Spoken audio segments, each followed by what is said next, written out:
This is Mitch, and welcome to the 1000houses.com podcast. I'm here with Eric Martel. And Eric, where are you sitting at right now physically? What town, what city, what state, what country? I'm in Hermosa Beach, California, just a small little beach town close to Los Angeles. Hermosa Beach, California. All right. And we're going to be talking about turnkey rentals and why you might be interested in getting into the turnkey rental business or taking advantage of turnkey rentals to create passive income so that you don't have to work the rest of your life and you can actually fire your boss. Hey, there's a concept, right? So before we get started, I'd like to say thank you to livecom.com for sponsoring this episode. That's Livecom, LIVECOMM.com. There's a reason why I have no signs in my yards when I sell a house, not even one. And I don't spend hardly any advertising money at all. And I sell my houses within 4 days. I average 4 days on the market, my last 200 houses. There's a reason why. Check out livecom.com. It's all about lead generation, capturing cell phone numbers, text messaging people that are interested in what you have to offer at will, and connecting like dead on for minuscule amounts of money and super fast. So check it out, livecom.com. Thank you very much for the sponsorship, people. All right, Eric, give us a little background on you so we figure out where you come from. You know, you're starting out a young man. Why real estate? Well, I started my first dip into real estate when I was 18 years old, and I bought my first apartment building. I was still at university, and I had met this real estate mentor or real estate investor. And the thing is that he was just a normal person. Imagine that. But he was just like a regular community college teacher. You would have met him and you wouldn't have thought twice about it. But he had built a 36-unit apartment building. He was planning to do a shopping center. He was working with architects and all of that. And he was also investing in nursing homes. And it was just like, I knew that I wanted to get as much information from this guy and say, how can you do it? Because I came from a modest background. My parents were 9 to 5, just regular, like normal people. We were not poor. We were certainly not rich. And I knew that this is not what I want. I aspired to more than that. And I knew that I was very interested in business and all of that. But when I met this guy, I knew that I had to learn from him. And so he agreed to be my mentor. And after like 9 months and stuff like that, I finally found an apartment building that I was able to buy, no money down, still cash flowing. And so that was my first real estate investment. And this is when I knew that it was possible. It was not part of a grand plan to achieve financial freedom at that point. I was so young. I had all the time in front of me. And but it was really, for me, it was a test, an experience to say, hey, I can make money without working 9 to 5. I have money coming into my bank and by collecting rent and all of that. So that was really like the first test for me. After that, I moved into different towns, big towns in Montreal, in Toronto, in San Francisco Bay Area since 2000.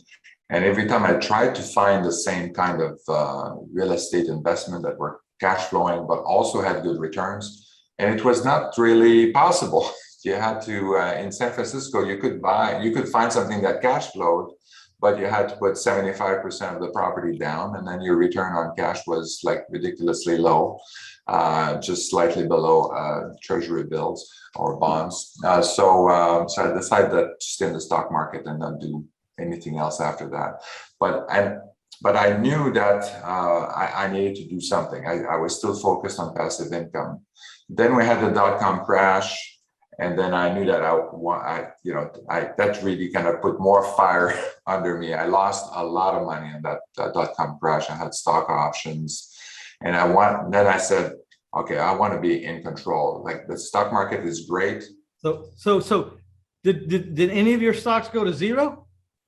I had stock options. None of them went to zero, but they were like they dropped. Some of them dropped like 75%. The stock options, as you know, if it goes so close to the strike price, then they kind of became almost worthless. So that's where that really hit me. I mean, all that paper money that and that you really didn't convert it to cash yet, and then. But you have that there. Oh, this is worth this much money. As soon as the stock market drops, you see where the value goes. It just goes out the door. I like that. Like I talk to my private lenders, and they say, well, I'm kicking ass in the stock market. And I said, oh, so you sold? Exactly. Oh, so you sold? No, I haven't sold yet. I said, well, you haven't made anything if you haven't sold. Yeah. They said, yeah, but it's up like 7. I said, well, the trick is you have to sell before it goes down, and that's where everyone fails. Yeah. Unrecognized gains are not gains. Yeah, it's like at Vegas, you might be up at blackjack at one point 3 times what you brought in the door, but if you don't go home and go to bed with it, it's right. Gonna disappear. So you said a lot of stuff there. I was making some notes. How long it took you to find your first place? I think people need to understand that it takes a long time to come to a lot of conclusions for yourself. You know what I mean? Like for yourself. Yeah. Because people can tell you all they want to on this seminar. I mean, this Zoom podcast episode or a webinar, they can tell you all they want. But until you come to the conclusion in your own heart that, holy shit, I need to do something. I need to do something like X or Y. Does it ever really become real? It took me I bought my first place when I was 20 or 21, didn't get a handle on what I was really trying to do till I was 34. So it was a long process. Yeah, it is. Yeah. And youth is very not in your favor, you're just too dumb to know anything. You know what I mean? Yeah. And I stayed so youth has some advantages, but also has significant disadvantages. I mean, I had no money. I had like 120, $75 or $200 in my bank account. And then when I had to sign with the bank, with the credit union to get the loan, the application fee was like $150. So it's just like, okay, well, that's 3/4 of my bank account is gone. This better work. And that was pretty, but yeah, that worked out. I mean, but again, it was a great test for me to give me the confidence to kind of like look forward and really focus on business. Yeah. So you wrote a book, you wrote an ebook, and it's downloadable over here in our show notes.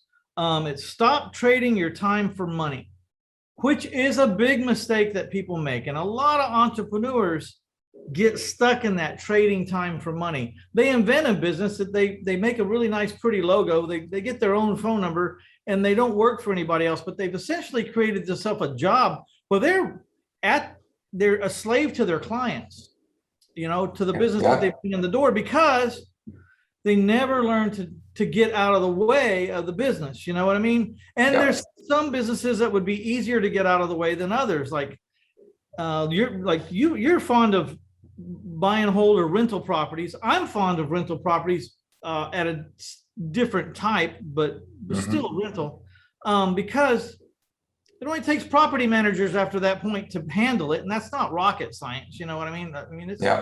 It has its minutia and its little bit of sophistication, but it's not rocket science. And so you can actually get your freedom.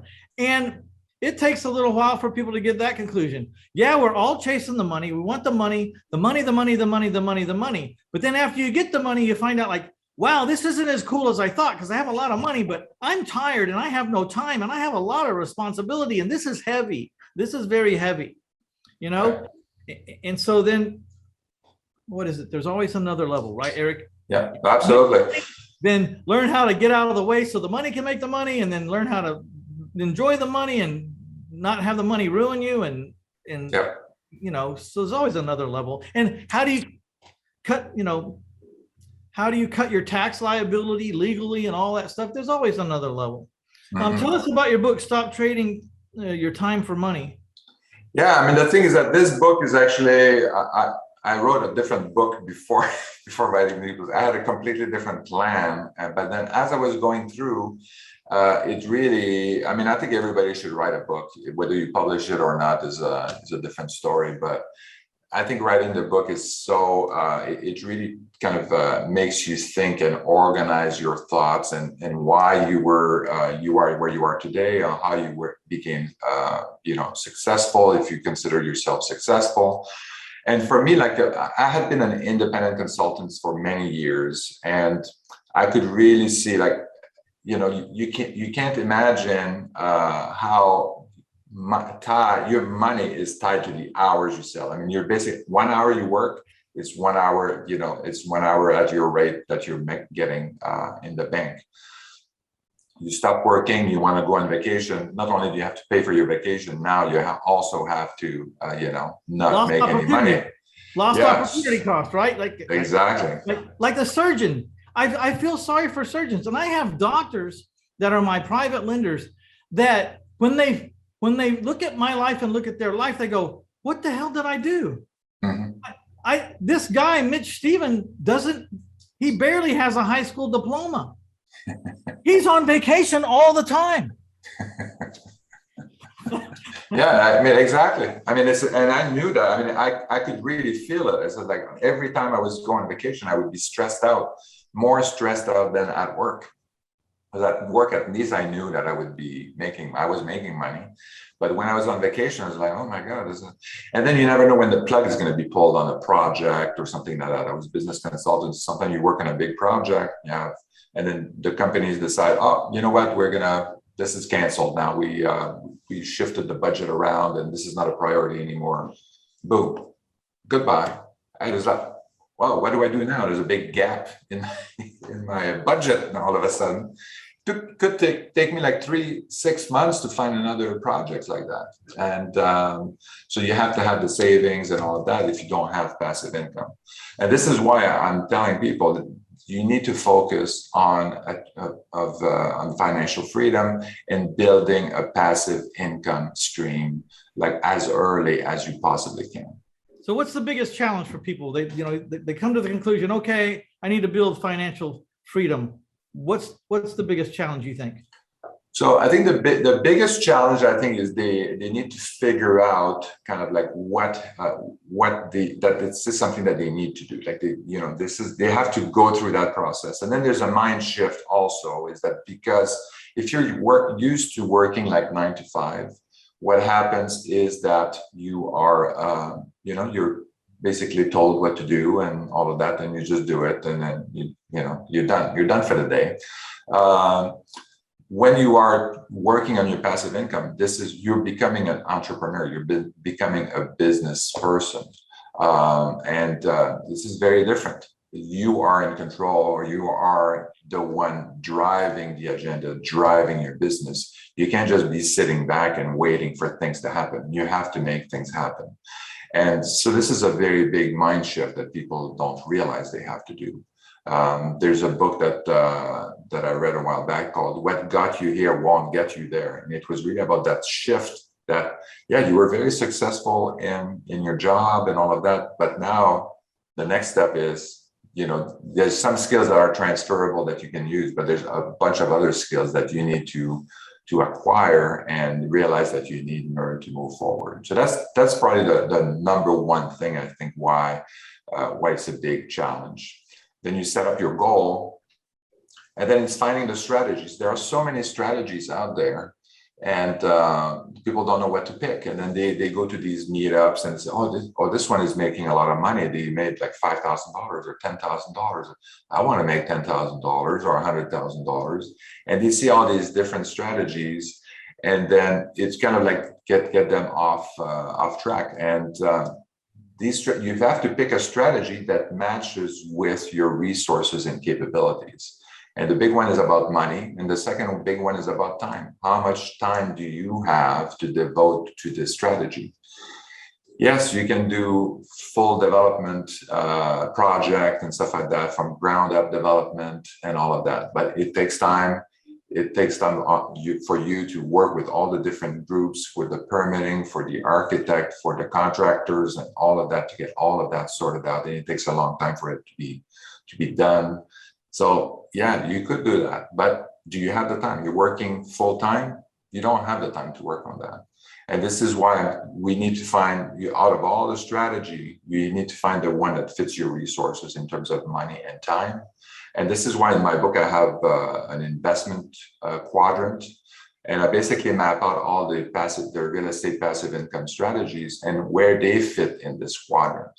And you want to basically be in the lower left quadrant where it doesn't take too much time because you're working full time, and it's minimal risk because you don't want to waste too much money at the beginning. You want to take minimal risk. And there are a few investments in there. One of them is single family rentals. Other ones is PML. Other ones, if you have it could be like Airbnb or house hacking and stuff like that. So there's a bunch of other ones. BML? What was PML, private money lending, sorry. Oh, I'm so used to it. Yeah. Okay. Yeah. Right. So these are some of them that could work out. Yeah.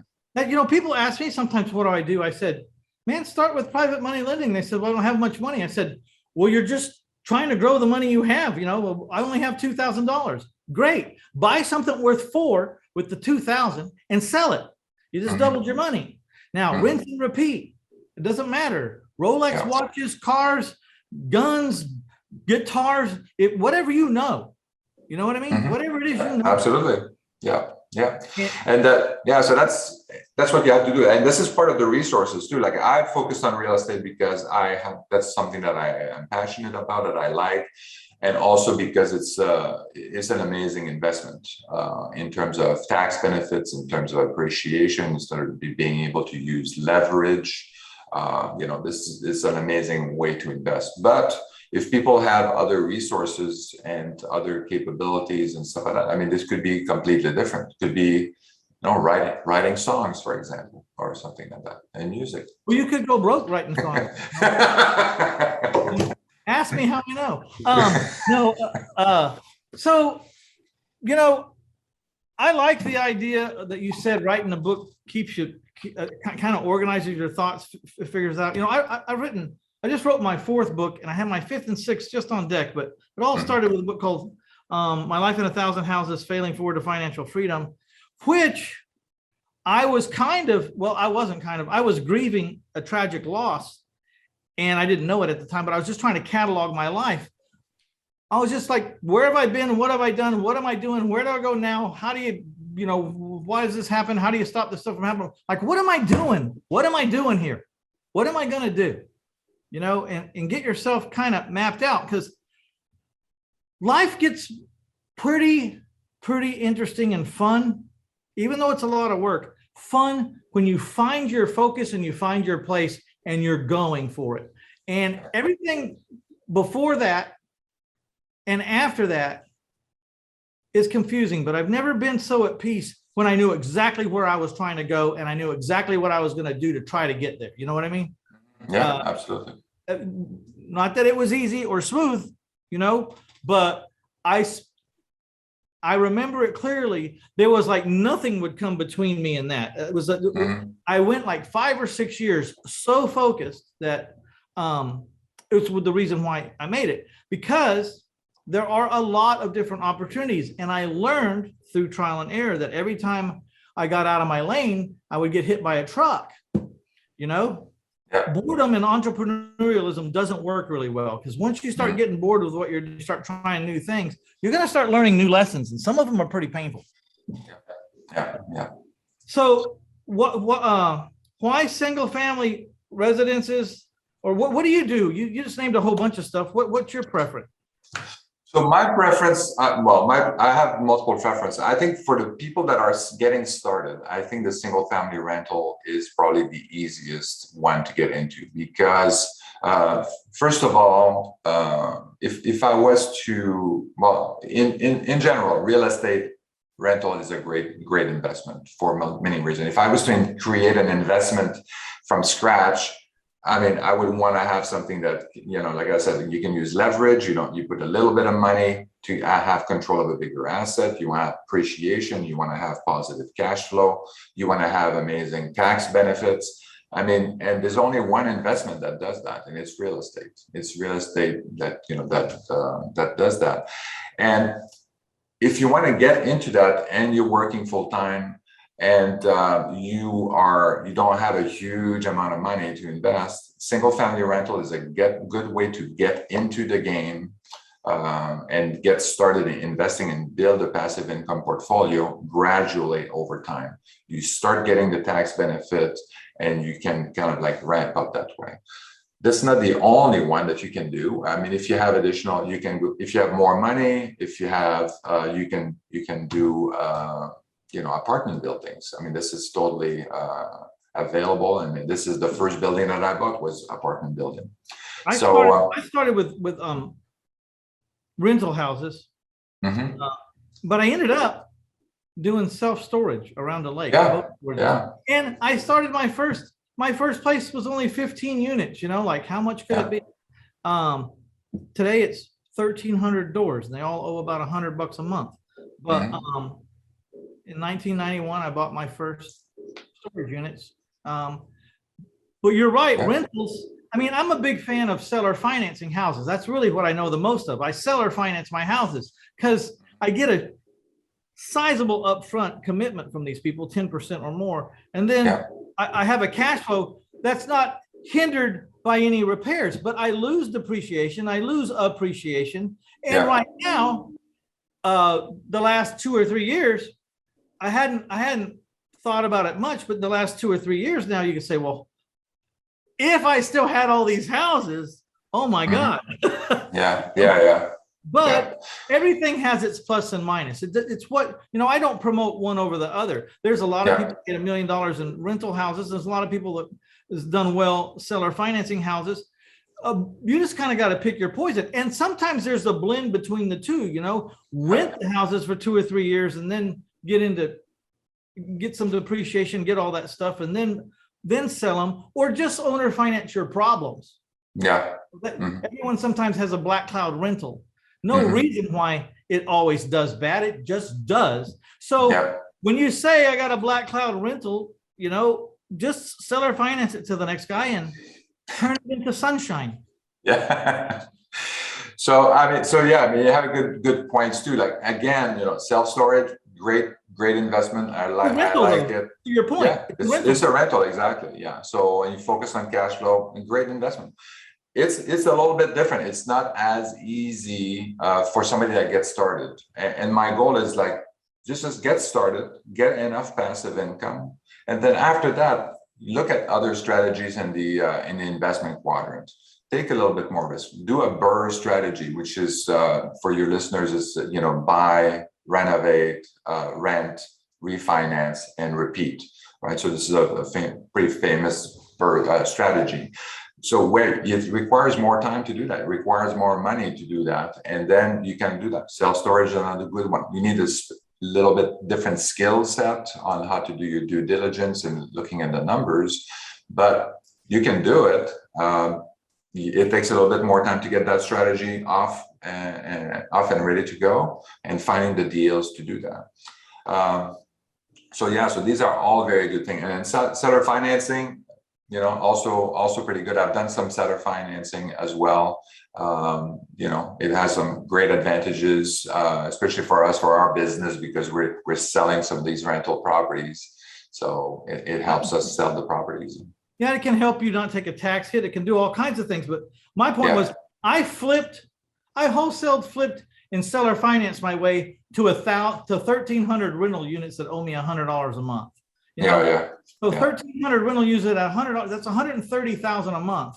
And I don't owe anything on any of it. So it worked, and it was a little bit of everything, or a little bit, but when I first started out, fixing and flipping. Usually people start out wholesaling, but I went straight to fixing and flipping. But it doesn't really matter how you get there, and there's no right or wrong way to get there, right? I mean, you wake up when you wake up. You start to notice things when you start to notice. sometimes you have some aha moments and like, holy cow, if I'd have been doing it this way instead of that way for the last 10 years, I would have made a lot more money. Yeah. So Mitch, how do we wake them up? Because I've been trying to tell people, I said, you need to focus on financial freedom. And by doing what you're doing, you're out there shouting at the top of your lungs practically. If you don't know where to start, go get my book. Stop trading your time for money. I mean, that's where it is. People got to get educated, because it's not going to come walk over and lay in their lap. You got to go get it. So you're saying go to 1000houses.com/turnkey, get a digital copy, download it right away.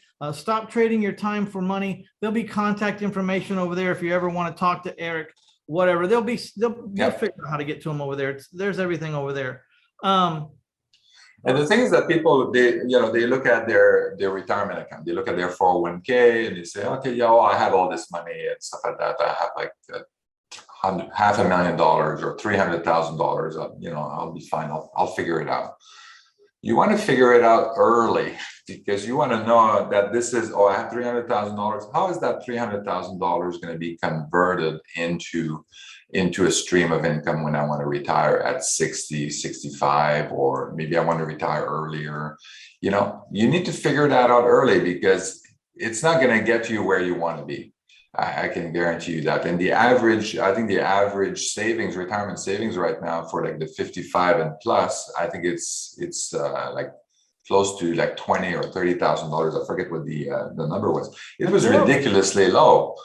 So you're not going to do anything. That's why they're going to have to open more Walmarts for people to be greeters at,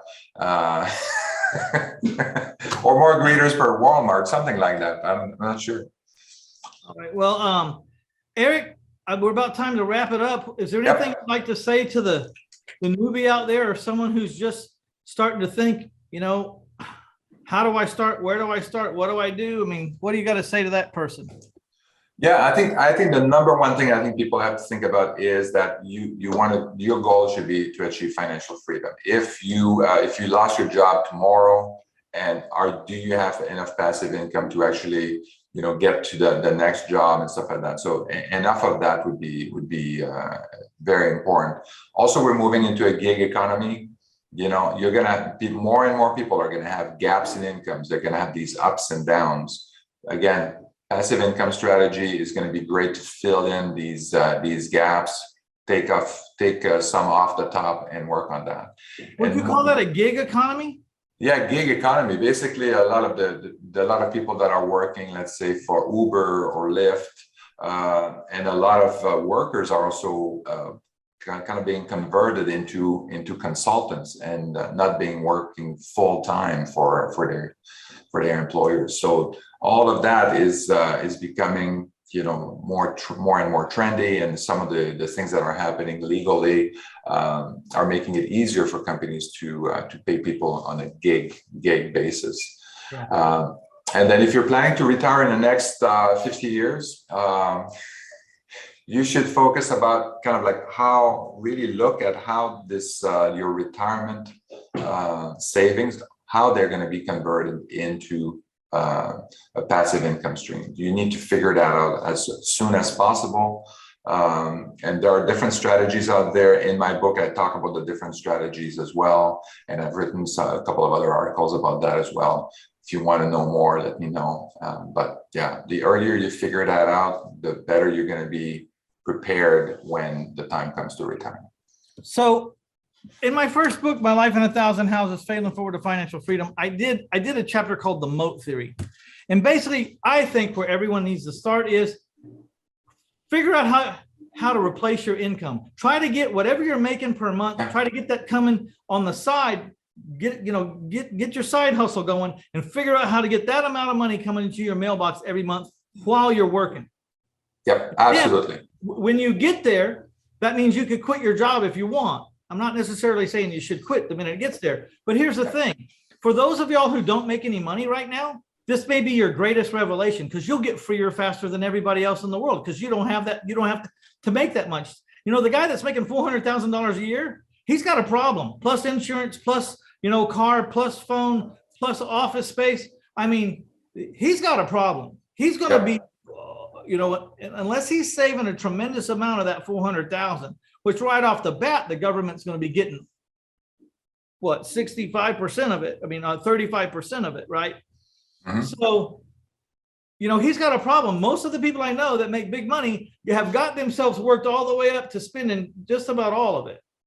Yeah. If you only make $35,000 a year, you're talking about 10 deals that make $300 a month, or, you know, 5 deals that it's not that big a deal. So for once, being broke or not making a lot of money might be your greatest asset, because here's the reason why it's so important to get free from the job. The day that you have 3,500 or 4,500 or 5,000 or whatever I call it, your freedom number, whatever your freedom number is, when you hit it, that's the day you can tell your boss you don't need his services anymore. And that frees up 2,600 freaking hours a year that you have to become an expert and get rich. So the first job is just get free. And if being in the getting rich is for you, you'll get rich after you get free. The first goal is get free. What do you got to make to pay your bills and your overhead? Some people, when I talk to them, say, I make $6,000 a month, but my overhead's only $3,000. Good. To get your freedom number then is $3,000, because I'm not talking about how much you want to make or to go on vacations around the world. I'm talking about get your bills for everything you need to survive. Car, insurance. If you consider $50 or $100 a month cable TV a must have, I mean, whatever it is, you know, your rent, your mortgage payment, your whatever it is, your life insurance, you put it in the middle of a circle, you draw a circle around it called the moat, and you dig that moat out, you put water in it, you put alligators, crocodiles, piranhas, everything in it, and you go to work figuring out how to pay for what's inside that moat. And when you get those assets, you put them in there too. And you never risk what pays for your standard of living inside the moat. Every extra dime you make, you can drop the drawbridge from your castle over the moat. You can charge out and you can blow all the extra, but you never gamble what pays for your little, what's inside the moat, your little life, your little bitty life. You can always retreat back there. That's how you fail without going under. That's how you fail forward, is getting a little simple life secured that they can't take away from you, that's coming in the mailbox every month. And now everything over that, if you lose it all, you just come back into your little castle, turn on the air conditioner and say, okay, what the hell did I did wrong? I need to I guess I didn't study chapter 5 good enough. Let me go back and review chapter 5, you know? And how long is it going to be before you figure it out? Yeah, I mean, I totally agree. I'm 100%. I mean, my book is not about getting rich. It's not a get rich scheme. It's about getting your time back. It's about, right? And it's a choice. So did you ever plan to be wealthy? Because I didn't. I planned to just, well, I wanted my freedom. And then I just tried to do better every year than I did last year, or every, you know what I mean? Like I just tried to keep improving. I looked up one day and I have no idea that this is where I would be. It's unbelievable. Yeah. And for me, like, you know, when I was very young, I mean, that's what I knew that I wanted a different life for myself. And I said, you know, and I said, yeah, I want to be wealthy. And they said, well, what do you mean by that? And just like, I don't know, I want to be able to do what I want to do without thinking too much about money. Like, I don't want to be like, if I need a new car, I just, okay, I go and I buy a new car. Like, it's not a problem. I don't need a Ferrari, but if I need a new car, I go get a new car. I want to go travel, I go travel. I want to take 6 months off, I take 6 months off. That's, to me, that's real wealth. Having a private jet, you know, I don't have that need right now. So I don't know if I ever will, but hey, if it flies, floats, or faces the ocean, rent it.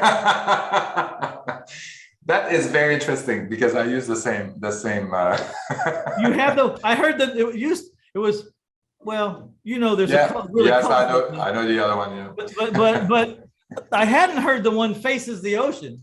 Yeah, that's right. No, floats or faces the ocean, rent it. Like, because people get stuck into these condos and these beach houses. It's like, why do you do that? Because now you have to go there. And if you don't go there, you feel guilty. And then you get tired of going there. And then you got to worry about it when the hurricane's hitting. Like, just rent the damn thing and go home. Same thing with a boat, same thing with a Learjet. You want to be a hot shot for the weekend? Great. Rent the bitch. Exactly. Yeah. $30,000. There you go. Take your pictures, take your videos. Say, oh, look at my jet. All right, man. Hey, it's been fun. This is Mitch Stephen with 1000houses.com podcast. I'd like to thank everybody for stopping by to get you some Eric Martel. Be sure to go to 1000houses.com/turnkey and read Eric's book, Stop Trading Your Time for Money. And also, he's probably going to have a lot of information for you, or a way to talk to him about turnkey rentals. I mean, that's what he does. He buys rentals, gets them all rented up, and then he sells them to people who don't have time to do that portion. You know, they just want to buy it. It's already got someone in it. It's already functioning. It already has a cash flow stream. It already has a management company. It already has everything. All you got to do is buy the asset from him and tell the people that are managing it to keep doing what they're doing. Exactly. Right? So check it out. One more time, my 1000houses.com/turnkey. And I appreciate each and every one of you. I appreciate livecom.com, livecom.com. Find out why I'm averaging 4 days on the market, my last 200 houses. So that's about it for now. We're going to wrap it up. We're out of here. See you later. Thank you, Mitch. Thank you.